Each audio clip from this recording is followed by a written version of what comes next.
Welcome to Britain Fights Back. In my video report yesterday, quite unbelievably, we found that Chelmsford Prison, perhaps like all prisons, don't take their prisoners, awaiting deportation to the deportation centre, in handcuffs, and in the back of prison transport. In fact, what we found is that, sometimes a taxi will be called to take the prisoner to the deportation centre, or even the prisoner being told to make his own way there. Let's not forget these prisoners haven't served their sentences. They are prisoners who will be deported to their country of origin, once they've served their time. Hadish Kebetu was jailed for 12 months in September for committing SAs on a 14-year-old girl and another woman.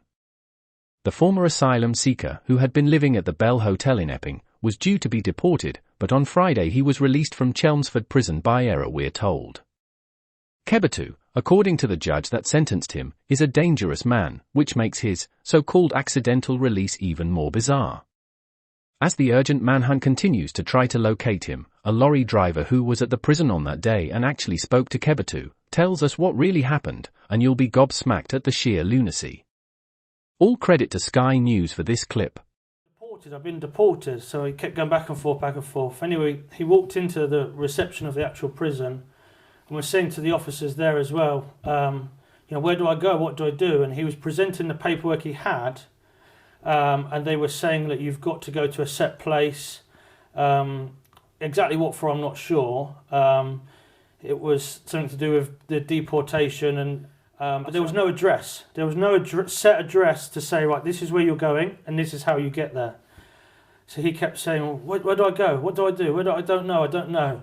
And then he'd come. They basically was almost sending him away. It's like, go. You've been released. You go. Goes back in, and it was about maybe fourth or fifth time. He goes back in, and one of the officers, she's obviously a search lady or something, started to help him and said, all right, let's get your paperwork out. And they were going through all of his paperwork and saying, there's nothing on there. There's no address. Where's he going? And they were giving us his address and saying, basically, he's got to get onto a train to get to this destination. So there was nobody there to pick him up or anything like that. They didn't even write down an official address of saying, this is where you're going and this is what you've got to do. It was like, this is where you've got to go. Then, because of the size of my lorry, I actually went into the prison, walked around the prison. So I was there maybe a good half an hour, 40 minutes, if not longer, working out my job, by which point I come out again to get my lorry and he's still there.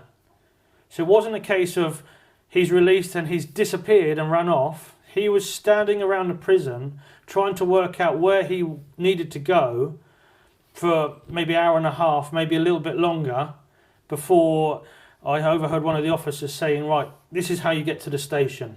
You go down here, la-di-da. So somebody at the prison directed him to the station? Yes, yeah. And they told him he had to get on a train. Whether I say there was a communication and, where he's gone now, we don't know. But somebody directed him to the train station and said he had to get on a train to go to this place. You can leave your thoughts in the box below and become part of our fast-growing community. Until next time, I'll just say stay calm, stay safe, and we'll chat again soon.